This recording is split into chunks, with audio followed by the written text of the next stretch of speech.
আসসালামু আলাইকুম সুপ্রিয় একাদশ শ্রেণীর শিক্ষার্থীবৃন্দ, আমি শারমিন, প্রভাষক রাষ্ট্রবিজ্ঞান, মজিদুন্নাহ ফাউন্ডেশন স্কুল অ্যান্ড কলেজ, নরকলিকাতা নড়িয়া, শরীয়তপুরের পক্ষ থেকে আজকের অনলাইন ক্লাসে সবাইকে শুভেচ্ছা জানাচ্ছি। প্রিয় শিক্ষার্থীরা, আশা করি যে যেখানে আছো ভালো আছো এবং সুস্থ আছো, আর আল্লাহ পাকের অশেষ মেহেরবানিতে এবং তোমাদের দোয়ায় আমিও ভালো আছি।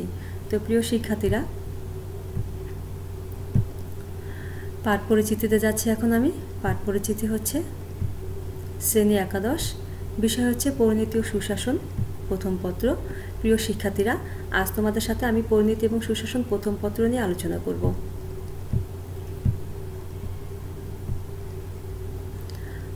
তো মূল শিরোনাম হচ্ছে সুশাসন, অধ্যায় 2। প্রিয় শিক্ষার্থীর, এখানে একটি কথা বলা খুবই জরুরি যে তোমাদের MT 2 এর জন্য অধ্যায় থাকবে 2, পরিণতি সুশাসন, পরিণতি এবং সুশাসন প্রথম পত্রের অধ্যায় থাকবে 2। তো প্রিয় শিক্ষার্থীরা, আমি আশা করব আমার এই লেকচারগুলোর সাথে সাথে তোমরা বাসায় অবশ্যই অধ্যায় 2টা খুব ভালোভাবে পড়ে নেবে, তাতে করে তোমাদের MT 2 এর যে প্রিপারেশন সেটা অনেকটা ভালো হবে এবং আশা করি তোমরা পরীক্ষা অনেক ভালো করবে। তো এখন আমি আজকের পাঠে যাচ্ছি বা পাঠ ঘোষণা যাচ্ছি। সুশাসন প্রতিষ্ঠার সমস্যা, সুশাসন প্রতিষ্ঠার সমস্যা সমাধানের উপায় এবং সুশাসন প্রতিষ্ঠা সরকারের করণীয়। প্রিয় শিক্ষার্থীরা, অধ্যায় 2 থেকে আজ তোমাদের সাথে আমি এই বিষয়গুলো নিয়ে আলোচনা করব।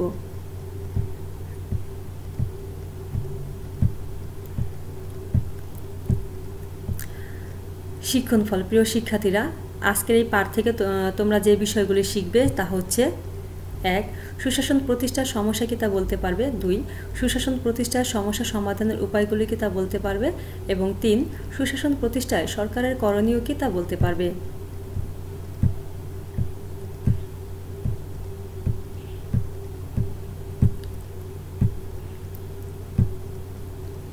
প্রিয় শিক্ষার্থীরা, এখন আমরা জেনে নেব সুশাসনের ধারণা এবং সংজ্ঞা, অর্থাৎ সুশাসনকে এই বিষয়ে এখন আমরা একটু জেনে নেই। তো সুশাসনের শব্দগত অর্থ হচ্ছে, সুশাসনের ইংরেজি প্রতিশব্দ হলো গুড গভর্নেন্স। গভর্নেন্স শব্দটি গ্রিক শব্দ কুবেরনাও থেকে উৎপত্তি হয়েছে। এর অর্থ হচ্ছে চালনা, অর্থাৎ কুবেরনাও শব্দের অর্থ হচ্ছে চালনা। শাসন শব্দটির সাথে সুযোগ করে সুশাসন শব্দটির প্রয়োগ ঘটানো হয়েছে। এর ফলে সুশাসনের অর্থ দাঁড়ায় নির্ভুল, দক্ষ এবং কার্যকরী শাসন। 1989 সালে বিশ্বব্যাংকের এক সমীক্ষায় সুশাসন প্রত্যয়টি সর্বপ্রথম ব্যবহার করে।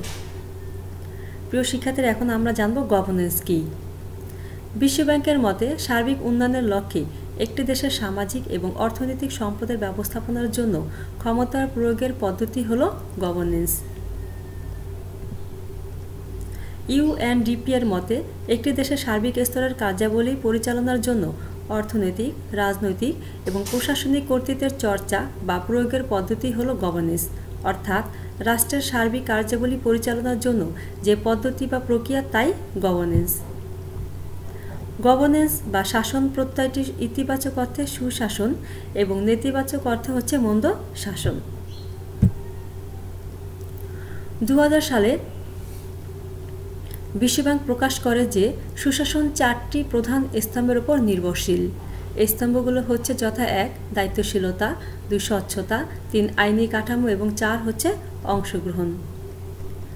দ্য সোশ্যাল এনসাইক্লোপিডিয়াতে সুশাসন সম্পর্কে বলা হয়েছে যে এটি সরকার পরিচালনা অপেক্ষা একটি বিস্তৃত ধারণা, যা একটি নির্দিষ্ট ভূখণ্ডে সামাজিক নিয়ম শৃঙ্খলা রক্ষা এবং নির্বাহী ক্ষমতার প্রশ্নে রাষ্ট্রীয় কর্তৃপক্ষের ভূমিকার সাথে বিশেষভাবে সম্পর্কিত। তো প্রিয় শিক্ষার্থীরা, তখন আমরা সুশাসন কি সে সম্পর্কে ধারণা পেলাম। এখন আমরা জানব সুশাসন প্রতিষ্ঠার সমস্যা কি। বর্তমান সময় প্রায় সব রাষ্ট্রই কল্যাণকর রাষ্ট্রের ওয়েলফেয়ার স্টেট রূপ পরিহার করেছে। এরূপ কল্যাণকর রাষ্ট্রে জনগণের কল্যাণ ও ব্যক্তিসত্তার পরিপূর্ণ বিকাশের সুযোগ ঘটানোর চেষ্টা হচ্ছে। দমন ও নিপীড়নের মাধ্যমে মানুষকে নিয়ন্ত্রণ করে রাষ্ট্র শাসন পরিচালনা করার দিন বদলে গেছে। শাসনের সাথে সেবা প্রদানের বিষয়টি এখন গুরুত্ব লাভ করেছে। একটি রাজনৈতিক ব্যবস্থায় সুশাসন প্রতিষ্ঠা অতি গুরুত্বপূর্ণ, যা কখনো আকস্মিকভাবে ঘটানো যায় না। একে অর্জন করতে হয় ধাপে ধাপে এবং সমন্বিত প্রচেষ্টার মাধ্যমে। সুশীল সমাজ, আন্তর্জাতিক দাতা সংস্থাগুলো এখন সুশাসন প্রতিষ্ঠার জন্য চাপ দিচ্ছে। তবে সুশাসন প্রতিষ্ঠা করতে গেলে রয়েছে বহু সমস্যা। প্রিয় শিক্ষার্থীরা, এখন আমরা সুশাসন প্রতিষ্ঠার কী কী সমস্যা রয়েছে, অর্থাৎ সুশাসন প্রতিষ্ঠার পথে কী কী অন্তরায় বা প্রতিবন্ধকতা রয়েছে সে বিষয় নিয়ে আলোচনা করব।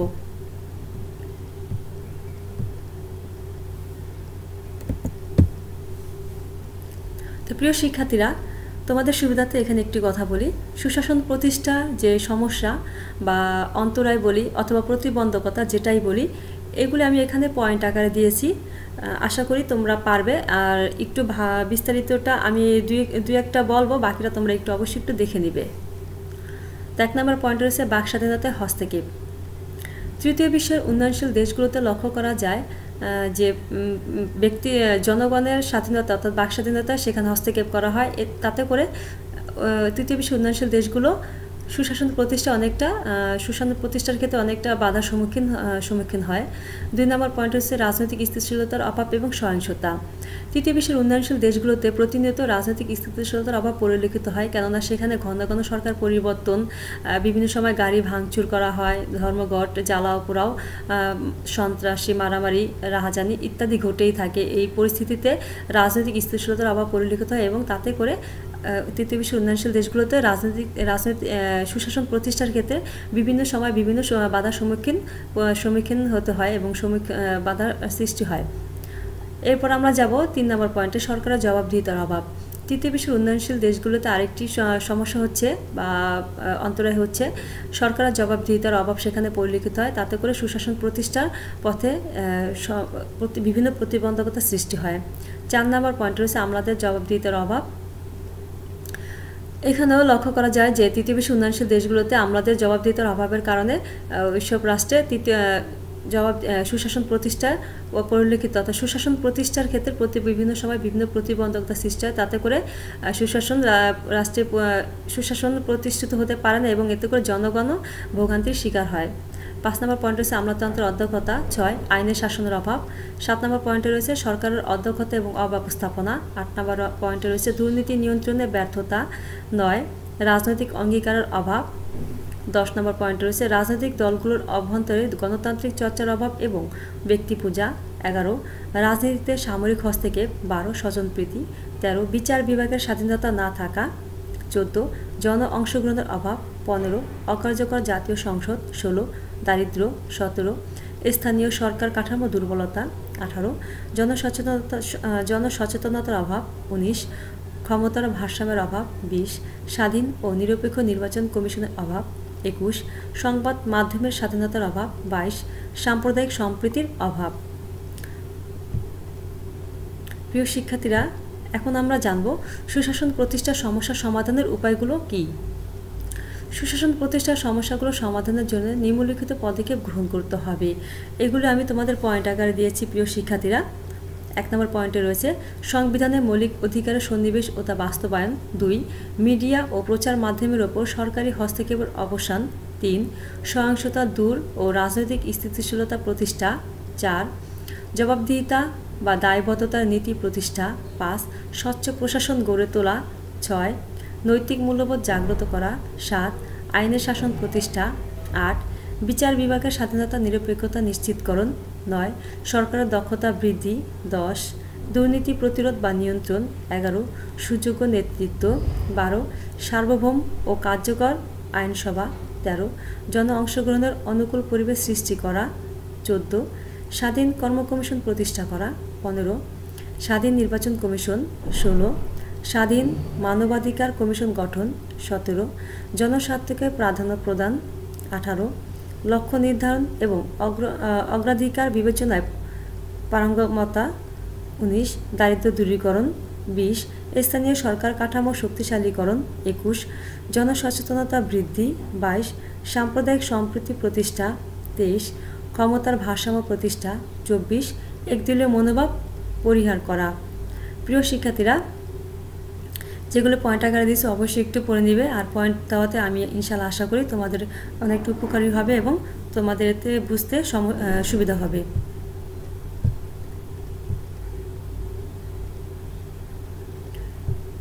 এখন আমরা জানব সুশাসন প্রতিষ্ঠায় সরকারের করণীয়গুলো কী কী। সুশাসন প্রতিষ্ঠায় সরকারকে নিম্নলিখিত পদক্ষেপ গ্রহণ করতে হবে। 1 সংবিধানে মৌলিক অধিকারের সন্নিবেশ। 2 মত প্রকাশের স্বাধীনতা। 3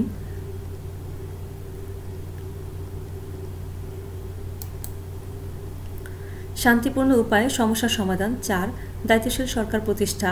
5 জবাবদিহিতামূলক জনপ্রশাসন। 6 দক্ষ ও কার্যকর সরকার। 7 জনসম্মতি, 8 সঠিক সময়ে সঠিক সিদ্ধান্ত গ্রহণ, 9 স্পষ্টতা ও স্বচ্ছতা প্রতিষ্ঠা, 10 একাধিক রাজনৈতিক দলের উপস্থিতি, 11 অবাধ ও নিরপেক্ষ নির্বাচন, 12 ব্যবস্থাপনার দক্ষতা ও বিশেষজ্ঞদের নিয়োগ, 13 দক্ষ জনশক্তি, 14 বিতর্কিত বিষয় সম্পর্কে সাবধানতা, 15 আইনের শাসন প্রতিষ্ঠা।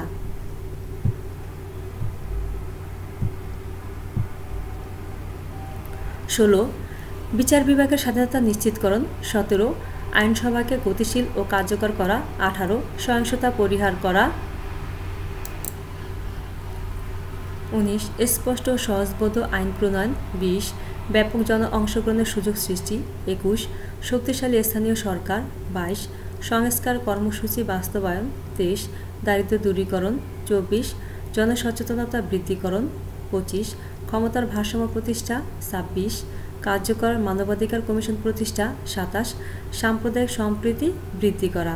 প্রিয় শিক্ষার্থীরা, এগুলো যা পয়েন্ট আকারে দিলাম তাতে করে ইনশাআল্লাহ আশা করি তোমরা অনেক উপকৃত হবে এবং তোমাদের বুঝতে অনেক সুবিধা হবে। আর এখানে অনেকগুলো পয়েন্ট আমি সংযোজন করেছি, আশা করি তোমরা অনেকটাই লাভবান হবে। প্রিয় শিক্ষার্থীরা, এখন আমরা যাব মূল্যায়নে। আজকের এই পাঠ থেকে এখন আমি তোমাদের কিছু প্রশ্ন দিচ্ছি, প্রশ্নের উত্তরও এখানে আছে। তো জ্ঞানমূলক, অনুধাবনমূলক বিভিন্ন প্রশ্ন এখানে দেওয়া আছে। 1 নম্বর প্রশ্ন রয়েছে, দুর্নীতি দমনের জন্য প্রয়োজন ক নিরপেক্ষ নির্বাচন কমিশন, খ স্বাধীন দুর্নীতি দমন কমিশন, গ দক্ষ কর্ম কমিশন, 11 ঘ হচ্ছে মানবাধিকার কমিশন। এখানে একের উত্তরটা হচ্ছে খ স্বাধীন দুর্নীতি দমন কমিশন। প্রিয় শিক্ষার্থীরা, এখানে লক্ষ্য করবে যেই লাইনটা অর্থাৎ যে বাক্যটা যেখানে একটু বড় করে দেওয়া আছে এবং বোল্ড করে দেওয়া আছে সেটা হচ্ছে উত্তর। এছাড়া আমি নিচেও তোমাদের সমাধানের জন্য সমাধান করে দিয়েছি, এরপরে আসবে সেটা দেখতে পারবে। 2 নম্বর প্রশ্ন হচ্ছে, সুশাসন বাধাগ্রস্ত হয় ক অর্থ সম্পদ না থাকলে, খ জনসংখ্যা কম থাকলে, গ আইনের শাসন না থাকলে, ঘ সুসজ্জিত সেনাবাহিনী না থাকলে। 2 নম্বর প্রশ্নের উত্তর হচ্ছে গ আইনের শাসন না থাকলে।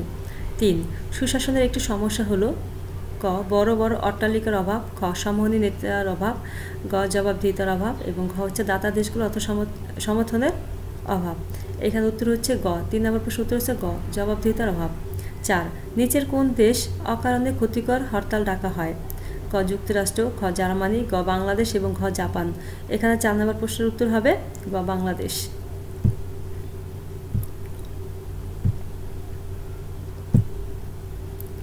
5 সরকারের কার্যকারিতা নষ্ট হয় ক নীতি প্রণয়ন ও সিদ্ধান্ত গ্রহণে দক্ষতার অভাবে, খ টাকা পয়সার অভাবে, গ বিরোধী দলের সহিংসতা আচরণের জন্য, ঘ দাতা দেশগুলোর সাহায্য না দেওয়ার কারণে। এখানে উত্তর হবে 5 নম্বর উত্তর হবে ক নীতি প্রণয়ন ও সিদ্ধান্ত গ্রহণের দক্ষতার অভাবে। 6 নিচের কোন দেশটি প্রায় 1 যুগের অধিক সময় ধরে দুর্নীতি নিয়ন্ত্রণে ব্যর্থতার পরিচয় দিয়েই চলেছে, ক জার্মানি, খ বাংলাদেশ, গ সুইডেন, ঘ দক্ষিণ কোরিয়া। এর উত্তর হচ্ছে খ বাংলাদেশ, কারণ বাংলাদেশ হচ্ছে তৃতীয় বিশ্বের একটি উন্নয়নশীল দেশ আর সুশাসন প্রতিষ্ঠায় বিশেষ করে তৃতীয় বিশ্বের উন্নয়নশীল দেশগুলোই বেশি সমস্যার সম্মুখীন হয়। তো প্রিয় শিক্ষার্থীরা, অবশ্যই তোমরা একটু পড়ে নিও, কারণ বাংলাদেশ ছাড়া তৃতীয় বিশ্বের উন্নয়নশীল দেশ আরও অনেক রয়েছে। তো এখানে আমরা এর উত্তরটা নিচ্ছি বাংলাদেশ, কারণ বাংলাদেশ তৃতীয় বিশ্বের একটি উন্নয়নশীল দেশ।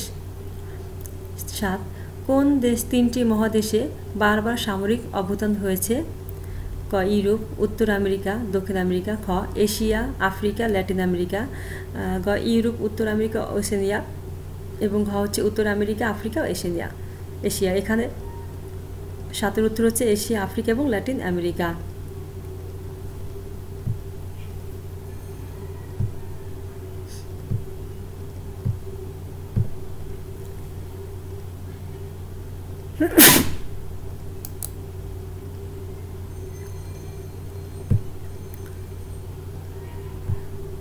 তো প্রিয় শিক্ষার্থীরা, এখানে সমাধান দেওয়া আছে 1-এর খ, 2-এর গ, 3-এর গ, 4-এর গ, 5-এর গ, 6-এর খ এবং 7-এর খ। এগুলো একটু মিলিয়ে নিবা, ঠিক আছে? প্রিয় শিক্ষার্থীরা, এখন আমি চলে যাচ্ছি বাড়ির কাজে। তো বাড়ির কাজটি হচ্ছে সুশাসন প্রতিষ্ঠার প্রধান বাধা সদিচ্ছার অভাব আলোচনা করো। প্রিয় শিক্ষার্থীরা, এই বাড়ির কাজটি এই অধ্যায়ের উপর অর্থাৎ আজকের লেকচারের উপর আজকে যে লেকচার দিলাম সেই লেকচারের উপরে বাড়ির কাজটি অবশ্যই বাসায় করবে। আর এখানে বিভিন্ন সহায়ক গ্রন্থ দেওয়া আছে। তো প্রিয় শিক্ষার্থীরা, আশা করি তোমরা অবশ্যই বাসায় পড়াটা তৈরি করবে লেকচার অনুযায়ী, আর বাড়ির কাজটাও করবে। তো প্রিয় শিক্ষার্থীরা, সবাই ভালো থাকো এবং সুস্থ থাকো। সবাইকে ধন্যবাদ জানিয়ে আজকের ক্লাস এখানেই শেষ করছি। আল্লাহ হাফেজ।